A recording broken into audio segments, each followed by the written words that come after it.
Hello friends, welcome to Rajneet medical education. इस lecture में हम डिस्कस करेंगे meningitis. So let's start the video. Meningitis क्या होता है? नेम से ही क्लियर है। मेनिंजाइटिस, इसमें मेनिंजाइटिस का क्या मतलब है? मेनिंजेस, तो मेनिंजेस में इन्फ्लामेशन होना, ITIS क्या इंडिकेट कर रहा है? इन्फ्लामेशन। तो जब मेनिंजेस में इन्फ्लामेशन हो जाती है जो कि कॉमनली इन्फेक्शन के कारण होती है, तो उस टर्म को हम क्या बोलते हैं? मेनिंजाइटिस। समटाइम्स हम इसको स्पाइनल मेनिंजाइटिस भी कहते हैं। तो मेनिंजाइटिस और स्पाइनल मेनिंजाइटिस दोनों एक ही कंडीशन है। नाउ सबसे पहले हम क्या पढ़ेंगे कि मेनिंजेस क्या होता है जिसकी इन्फ्लामेशन हो रही है। तो मेनिंजेस क्या होता है? मेनिंजेस हमारे ब्रेन और स्पाइनल कोड के ऊपर प्रोटेक्टिव कवरिंग या फिर प्रोटेक्टिव लेयर होती है जिसको मेनिंजेस कहते हैं। तो ये स्कल है, स्कल बोन के अंदर क्या है? ब्रेन है। तो ब्रेन को इसने कवर किया हुआ है मेनिंजेस ने, और स्पाइनल कोड को। तो ब्रेन और स्पाइनल कोड की ये प्रोटेक्टिव कवरिंग है। प्रोटेक्टिव कवरिंग इसलिए है क्योंकि ये ब्रेन और स्पाइनल कोड को इंजरी से बचाती हैं, ट्रॉमा से बचाती हैं, प्लस साथ में ही ये न्यूट्रिएंट्स भी प्रोवाइड करते हैं ब्रेन एंड स्पाइनल कोड को। कैसे? अब देखो, ये इसी को बड़ा करके दिखाया हुआ है मेनिंजेस को। तो सबसे पहले ये स्कल बोन है, उसके नीचे ये 3 लेयर्स होती हैं मेनिंजेस की। सबसे ऊपर ये जो आउटर वाली है, अगर हम स्कल से अंदर जाएं, स्कल से ब्रेन की तरफ, तो आउटर वाली क्या है? Dura mater. और उसके बीच वाली क्या है? मतलब ड्यूरा मैटर के जो नीचे आती है वो है एरेकनॉइड मैटर। और सबसे इनर वाली जो कि ब्रेन के बिल्कुल ऊपर प्रेजेंट है, ब्रेन और स्पाइनल कोड के ऊपर, वो क्या है? पाया मैटर। तो ये DAP, DAP, dura matter, arachnoid matter and pia matter. और अगर हम ब्रेन से स्कल की तरफ चले तो ये क्या बन जाता है? PAD, pia matter, arachnoid matter and dura matter. तो ये 3 प्रोटेक्टिव लेयर्स होती हैं। अब जो ड्यूरा मैटर है ये सबसे आउटर, ये हार्ड लेयर होती है। एरेकनॉइड मैटर ये मिडल वाली लेयर होती है, और पाया मैटर सबसे इनर, ये डेलिकेट लेयर होती है। नाउ एरेकनॉइड मैटर के जो नीचे स्पेस आता है, ये जो स्पेस है, इस स्पेस को हम क्या बोलते हैं? सब एरेकनॉइड स्पेस। एरेकनॉइड के नीचे है इसलिए सब का मतलब नीचे। तो एरेकनॉइड मैटर के जो नीचे स्पेस है उसको सब एरेकनॉइड स्पेस कहते हैं, जहां पर सेरिब्रोस्पाइनल फ्लूइड फ्लो करता है। तो CSF हमारे ब्रेन के वेंट्रिकल्स में, कोरॉइड प्लेक्सस में प्रोड्यूस होता है। ये जो फ्लूइड है ये ब्लड से ही फिल्टर होकर बनता है। तो अल्ट्रा फिल्ट्रेशन होता है ये प्लाज्मा का। सेरिब्रोस्पाइनल फ्लूइड ब्रेन के वेंट्रिकल से निकलकर ये जो सब एरेकनॉइड स्पेस है जो कि ब्रेन और स्पाइनल कोड के अराउंड प्रेजेंट है, उसमें फ्लो करता है। तो ये CSF क्या प्रोवाइड करता है? ये फर्दर प्रोटेक्शन, कुशनिंग प्रोवाइड करता है हमारे ब्रेन और स्पाइनल कोड को। साथ में ही ये न्यूट्रिएंट्स एंड ऑक्सीजन भी प्रोवाइड करता है हमारे ब्रेन एंड स्पाइनल कोड को। मेनिंजेस में भी नर्व्स और ब्लड वेसल्स प्रेजेंट होती हैं जो कि हमारे ब्रेन और स्पाइनल कोड को ऑक्सीजन एंड न्यूट्रिएंट्स प्रोवाइड करती हैं। और ये जो एरेकनॉइड मैटर और पाया मैटर हैं, ये मिडल और इनर लेयर है, ये थोड़ी डेलिकेट होती है। इनको हम लेप्टोमेनिंजेस बोलते हैं, लेप्टोमेनिंजेस। और ये जो आउटर लेयर है ड्यूरा मैटर, ये थोड़ी टफ लेयर होती है, इसको हम पैकीमेनिंजेस बोलते हैं। जब हम टिपिकल मेनिंजाइटिस की बात करते हैं जिसमें मेनिंजेस में इन्फ्लामेशन हो जाती है मोस्ट कॉमनली इन्फेक्शन के कारण, तो उसमें टिपिकल मेनिंजेस में क्या इन्वॉल्व होता है? लेप्टोमेनिंजेस, मतलब एरेकनॉइड मैटर एंड पाया मैटर। और एरेकनॉइड मैटर और पाया मैटर के बीच में क्या फ्लो कर रहा है? सब एरेकनॉइड स्पेस में CSF फ्लो कर रहा है। तो CSF भी इन्फेक्टेड हो जाता है इसमें, सब एरेकनॉइड स्पेस में जो CSF प्रेजेंट होता है। तो टिपिकल अगर हम मेनिंजाइटिस की बात करें तो उसमें एरेकनॉइड मैटर, पाया मैटर और सब एरेकनॉइड स्पेस जिसमें CSF फ्लो कर रहा है वो अफेक्ट होते हैं। और अगर हम बात करें जब ड्यूरा मैटर अफेक्ट होती है तो वो कौन सी मेनिंजेस है? पैकीमेनिंजाइटिस, क्योंकि ड्यूरा मैटर क्या है? टफ लेयर है। यूजुअली किस कारण से होती है? रेयर होता है, लेकिन ये तभी होता है, सपोज अगर यहाँ से स्कल से इंजरी हुई है तो डायरेक्टली ड्यूरा मैटर उसके नीचे आती है, स्कल के नीचे, तो वो तब अफेक्ट होती है ड्यूरा मैटर। या फिर अगर सिफिलिस है, ट्यूबरक्लोसिस है, साइनस इन्फेक्शन या फिर ईयर इन्फेक्शन में ड्यूरा मैटर अफेक्ट हो सकती है। अदरवाइज नॉर्मली जो मेनिंजाइटिस होता है उसमें ब्लड से इन्फेक्शन क्रॉस होकर पाया मैटर और एरेकनॉइड मैटर और सब एरेकनॉइड स्पेस जहां पर CSF फ्लो कर रहा है उसको अफेक्ट करती है। सो ये हो गया मेनिंजेस। अब मेनिंजेस में इन्फ्लामेशन को हम क्या बोलते हैं? meningitis. So meningitis is the inflammation of meninges usually caused by infection. Infection के कारण ये होता है। meninges हमने पढ़ लिया। तो अगर हम इन्फेक्शन की भी बात करें तो इन्फेक्शन में यूजुअली ये बैक्टीरियल इन्फेक्शन के कारण ये ज़्यादा सीरियस होता है। वैसे कॉमन क्या है, वायरल इन्फेक्शन, वायरल इन्फेक्शन के कारण मेनिंजाइटिस हो जाना, लेकिन अगर बैक्टीरियल इन्फेक्शन हो जाता है तो वो सीरियस होता है। उसके लिए हमको ब्रॉड स्पेक्ट्रम एंटीबायोटिक्स देने पड़ता है, विग्रस कोर्स, और ये लाइफ थ्रेटनिंग भी हो सकता है, बैक्टीरियल मेनिंजाइटिस।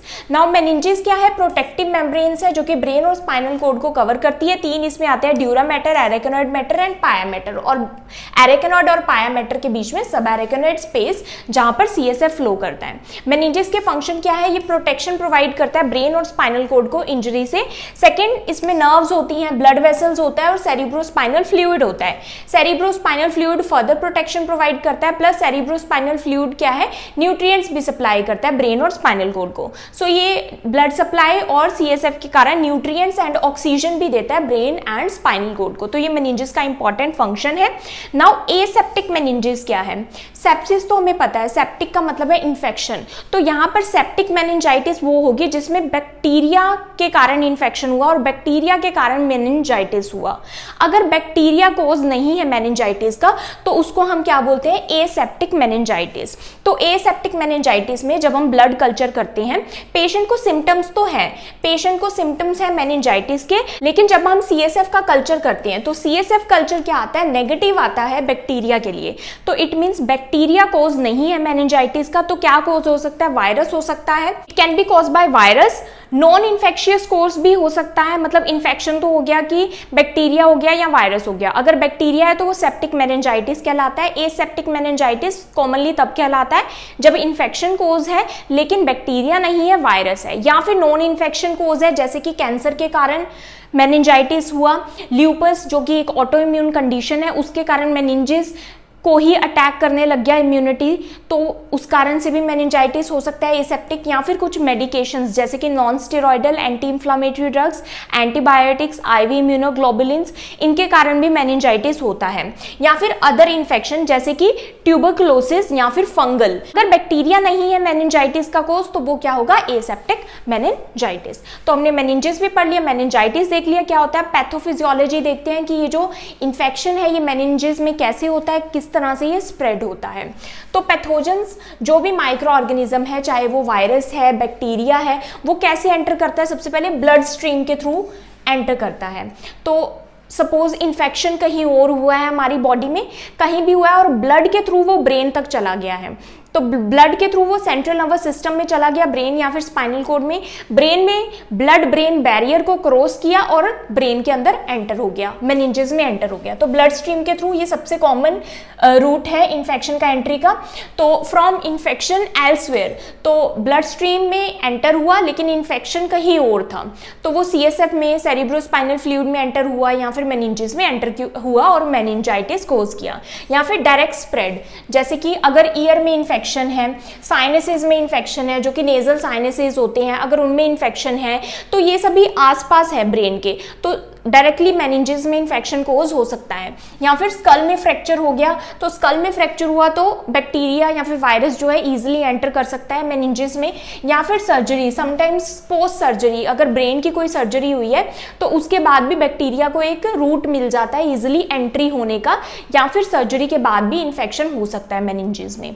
तो पैथोजेंस ब्लड ब्रेन बैरियर को क्रॉस करता है और सब एरेक्नॉइड स्पेस में एंटर होता है। उसके बाद पैथोजेंस CSF में मल्टीप्लाई करता है, सेरिब्रोस्पाइनल फ्लूइड में, क्योंकि CSF में क्या है कि इम्यूनिटी कम है, नॉर्मली वहां पर लिम्फोसाइट्स या फिर WBCs जो है वो नॉर्मली वहां पर प्रेजेंट नहीं होते, big blood cells, plus CSF में क्या है, न्यूट्रिएंट्स इनफ है पैथोजेंस की नरिशमेंट के लिए, तो CSF में ही, CSF को अपनी साइट बनाते हैं, वो वहां पर मल्टीप्लाई होते हैं पैथोजेंस। तो इम्यून सिस्टम क्या करता है, साइटोकाइंस रिलीज करता है, इन्फ्लामेटरी मार्कर्स, जिससे वहां पर CSF में व्हाइट ब्लड सेल्स फिर आते हैं। तो वो डिपेंड करता है कि बैक्टीरियल है तो न्यूट्रोफिल्स आते हैं, अगर वायरल इन्फेक्शन है तो वहां पर लिम्फोसाइट्स आते हैं। तो CSF में क्या होता है, देन उसके बाद चेंज होता है, जो CSF की जो कॉम्पोजिशन है वो बदल जाती है, जैसे कि वहां पर WBCs का अमाउंट इंक्रीज हो जाता है व्हाइट ब्लड सेल्स का, नॉर्मली वहां पर प्रेजेंट नहीं होती क्योंकि WBCs एक तो लार्ज साइज होते हैं, प्लस CSF में क्या होता है, पैथोजन फ्री होता है। तो WBCs व्हाइट ब्लड सेल्स वहां पर आने स्टार्ट हो जाएंगे, अगर बैक्टीरियल है तो न्यूट्रोफिल्स आएंगे, अगर वायरस है तो लिम्फोसाइट्स का अमाउंट ज़्यादा होगा, प्रोटीन का अमाउंट इंक्रीज हो जाएगा इन्फ्लामेशन के कारण। अब अगर बैक्टीरियल मेनिंजाइटिस है तो वो ज़्यादा सीवियर होता है, ज़्यादा उसमें डैमेज होता है, जिसकी वजह से प्रोटीन का अमाउंट ज़्यादा इंक्रीज होता है बैक्टीरियल में। अगर वायरल है तो स्लाइटली इंक्रीज होता है प्रोटीन का अमाउंट। अब ग्लूकोज का जो अमाउंट है वो डिक्रीज हो जाता है अगर बैक्टीरियल इन्फेक्शन है, क्योंकि बैक्टीरियाज को ग्लूकोज पसंद होता है तो वो उसे खाते हैं, उसको यूज़ करते हैं एनर्जी के लिए। तो बैक्टीरिया, अगर बैक्टीरियल मेनिंजाइटिस है तो ग्लूकोज का अमाउंट कम हो जाएगा, अगर वायरल है तो थोड़ा सा ही कम होता है या फिर नॉर्मल रहता है। उसके बाद इंट्राक्रेनियल प्रेशर इंक्रीज हो जाता है। तो देखो मेनिंजेस में क्या हो गया है, इन्फ्लामेशन हो गई। इन्फ्लामेशन का मतलब है वहाँ स्वेलिंग हो गई है, एडीमा हो गया है।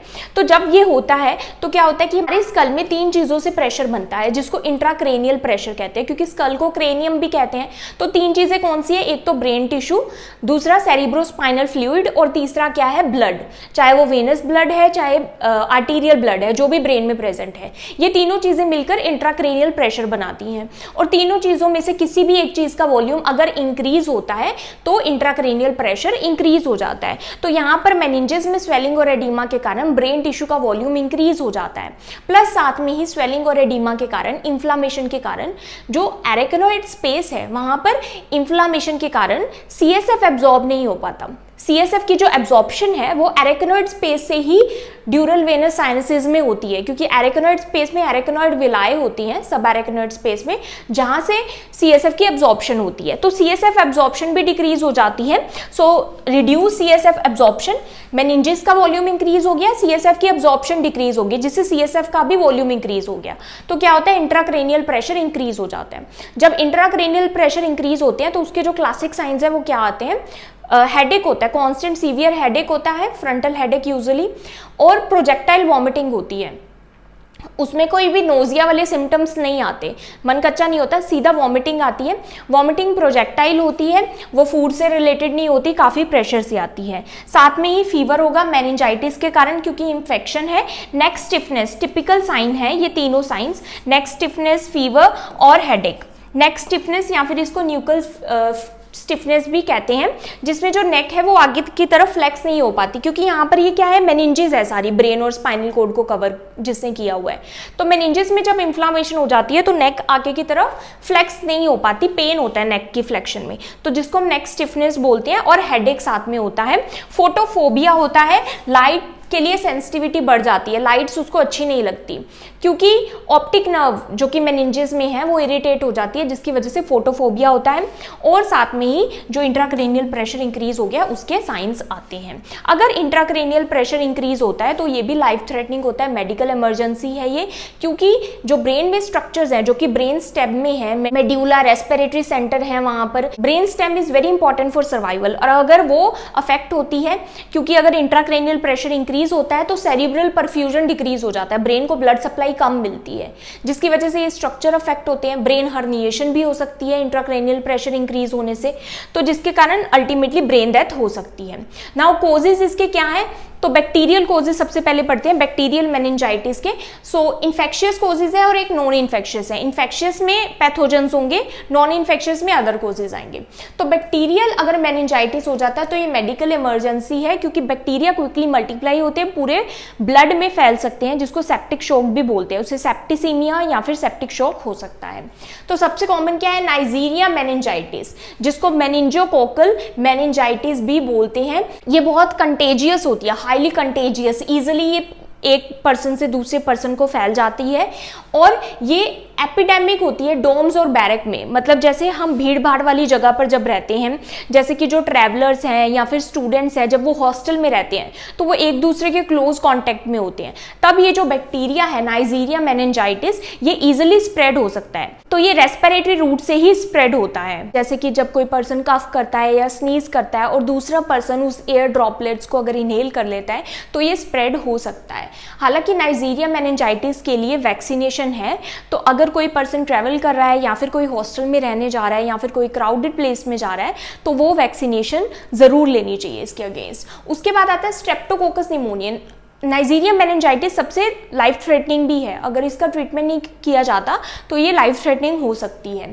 स्ट्रेप्टोकोकस निमोनियाe, अगेन इसको बोलते हैं न्यूमोकोकल मेनिंजाइटिस, ये भी रेस्पिरेटरी रूट के थ्रू स्प्रेड होती है, ये भी सबसे कॉमन है, ये एडल्ट्स में इसका स्प्रेड।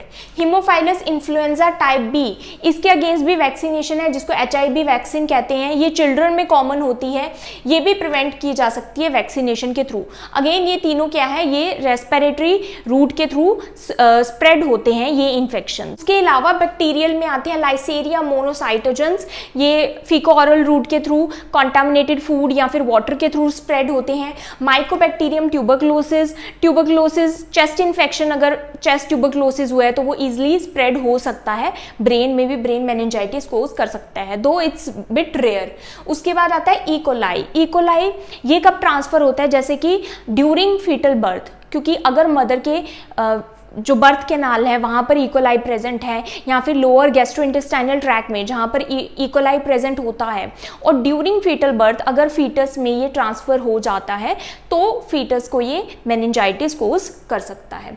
उसके बाद आता है वायरल मेनिंजाइटिस सबसे कॉमन है और ये लाइफ थ्रेटनिंग नहीं है, ये यूजुअली क्या होता है, रेस्ट और प्रॉपर न्यूट्रिशन के साथ ये खुद भी ट्रीट हो जाता है, तो ये लेस सीवियर है।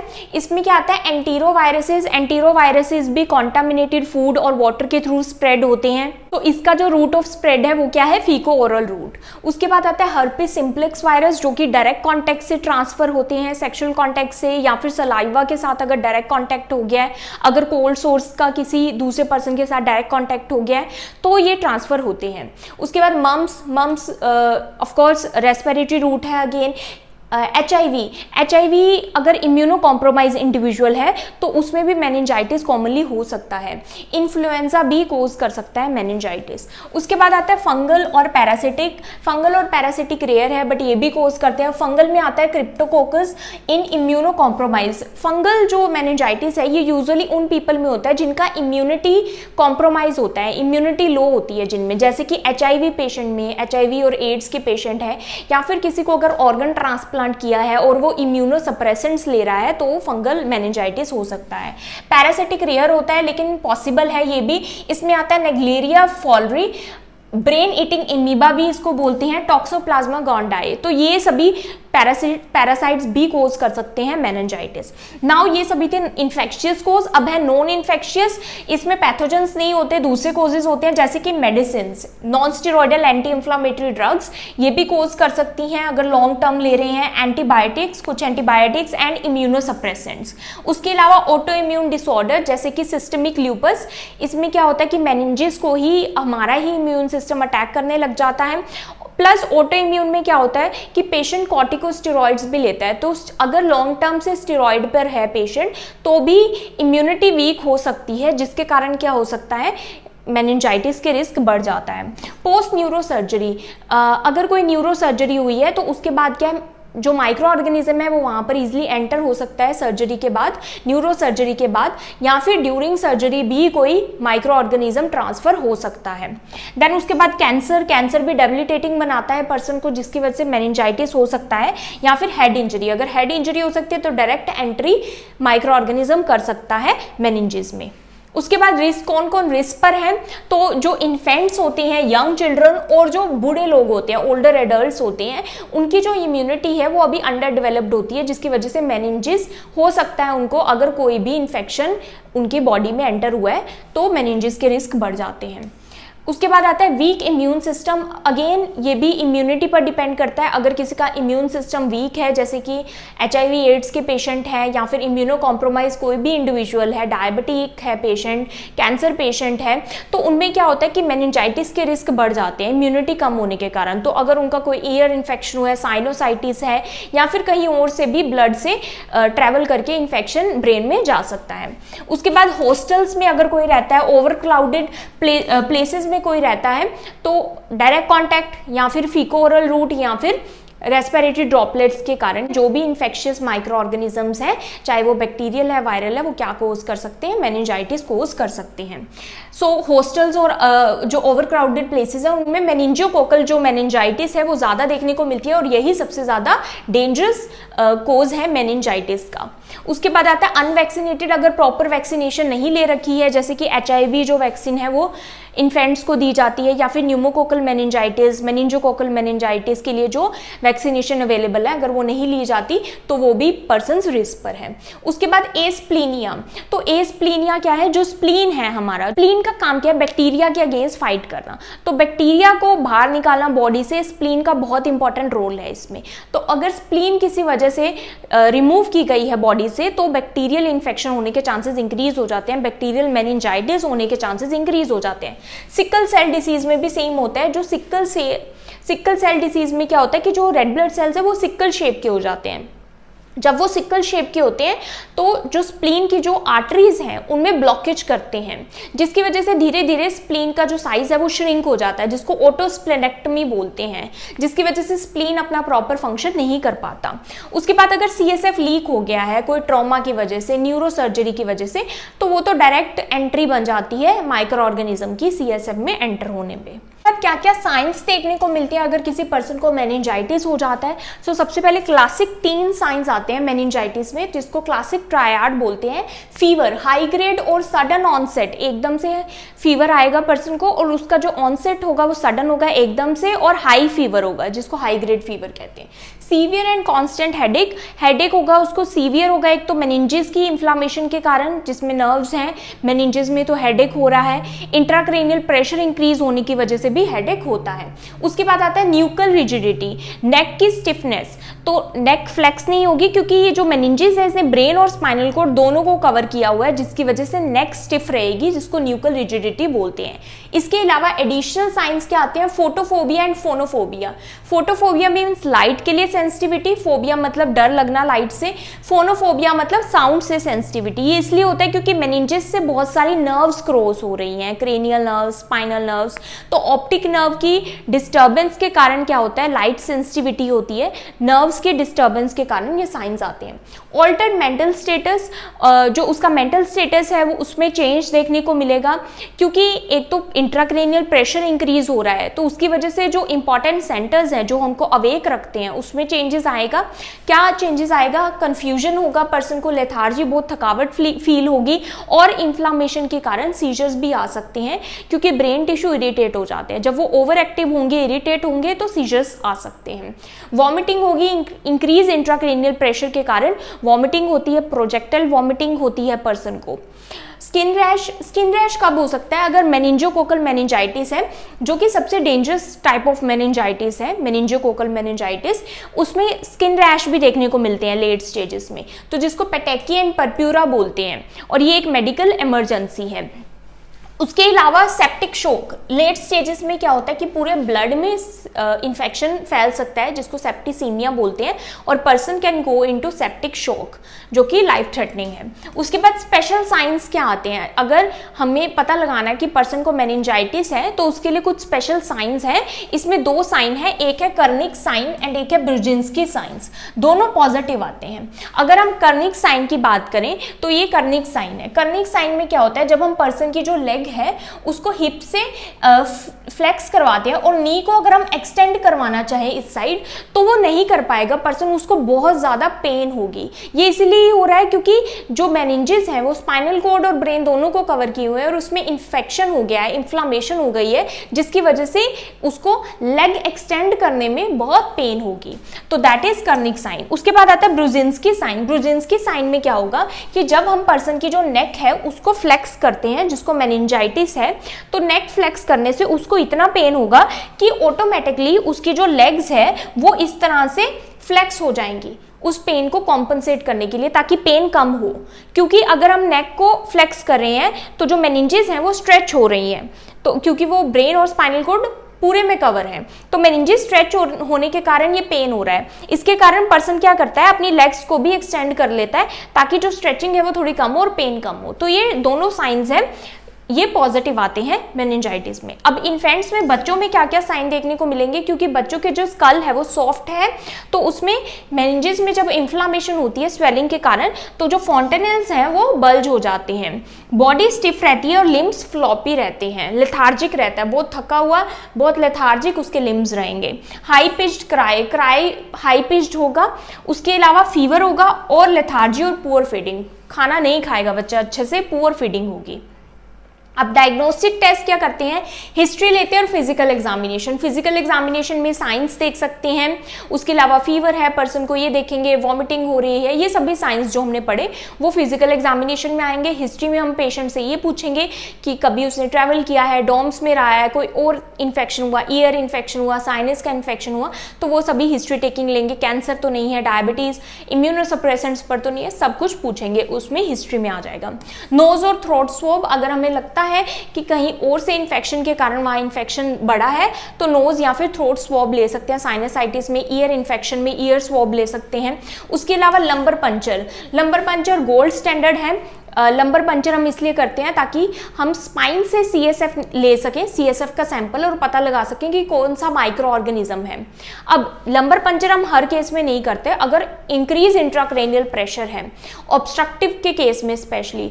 ऑब्स्ट्रक्टिव का मतलब है कि अगर वेंट्रिकल्स में कहीं ऑब्स्ट्रक्शन है जिसके कारण CSF प्रॉपर नहीं आ पा रहा, आगे फ्लो नहीं हो पा रहा, तो इंट्राक्रेनियल प्रेशर ऑब्स्ट्रक्शन के ऊपर बहुत ज़्यादा बढ़ जाता है, तो उस केस में हम लंबर पंचर नहीं करते। पर्सन का जो प्रेशर है वो बिल्कुल चेंज हो जाएगा, प्रेशर ग्रेडियंट चेंज हो जाता है, जिसकी वजह से हम ये नहीं करते ऑब्स्ट्रक्टिव शॉक में। तो लंबर पंचर करने से पहले हम CT स्कैन या फिर MRI करते हैं, तभी हम लंबर पंचर करते हैं। नॉन ऑब्स्ट्रक्टिव केसेस में यूजली हम लंबर पंचर करते हैं।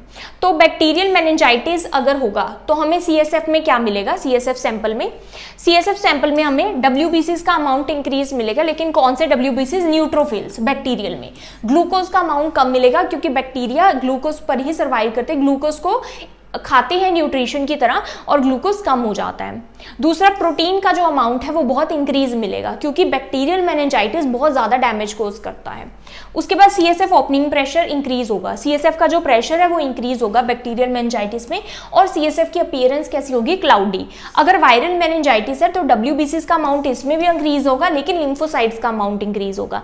ग्लूकोज नॉर्मल रहेगा और स्लाइटली एलिवेटेड प्रोटीन रहेंगे, ज़्यादा एलिवेट नहीं होगा। ब्लड कल्चर्स हम करते हैं एंटीबायोटिक्स का स्टार्ट करने से पहले, कि कौन सा माइक्रो ऑर्गेनिज्म है जिसके अगेंस्ट एंटीबायोटिक वर्क करेगी। होता CT स्कैन और MRI हम इंक्रीज इंट्राक्रेनियल प्रेशर को फाइंड आउट करने के लिए करते हैं। इंक्रीज इंट्राक्रेनियल प्रेशर किस वजह से हुआ है उसको फाइंड आउट करने के लिए हम CT स्कैन या फिर MRI करते हैं। या फिर अगर कोई एब्सेस तो नहीं है ड्यूरामेटर के ऊपर, एपिड्यूरल एम्पाइमा या फिर सबड्यूरल एब्सेस तो नहीं हो गया ड्यूरामेटर के नीचे, तो वो सभी के लिए हम CT स्कैन और MRI करते हैं। और मैंने आपको बताया था कि लंबर पंचर से पहले हमेशा CT स्कैन और MRI करते हैं, क्योंकि हर किसी केस में लंबर पंचर हम नहीं कर सकते, स्पेशली ऑब्स्ट्रक्टिव है CSF का फ्लो, तो उस केस में तो हम बिल्कुल भी नहीं करते।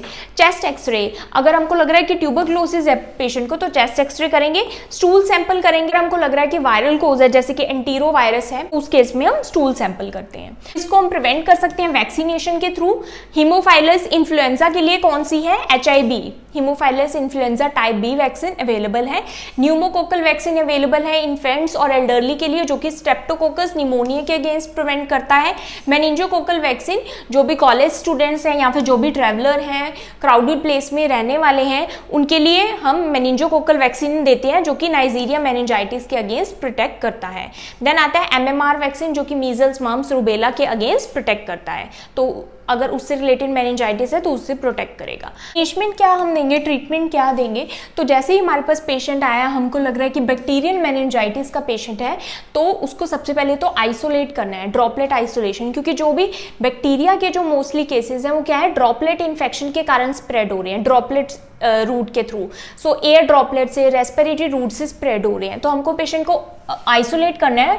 एंड जब तक, जैसे हमने एंटीबायोटिक स्टार्ट कर दी तो उसके भी 24 आवर्स तक हमको उसको आइसोलेट ही करके रखना है। उसके बाद administer empiric IV antibiotics as soon as possible, तो हमने ब्लड कल्चर्स का वेट नहीं करना, आईवी एंटीबायोटिक स्टार्ट कर देनी है as soon as possible. Neonates में एम्पिसिलिन प्लस जेंटामाइसिन या फिर सेफोटाजाइम स्टार्ट करते हैं। चिल्ड्रन और एडल्ट में सेफ्ट्राएक्सोन या फिर सेफोटाजाइम जो कि 3rd जनरेशन सेफेलोस्पोरिन है प्लस वैंकोमाइसिन स्टार्ट करते हैं।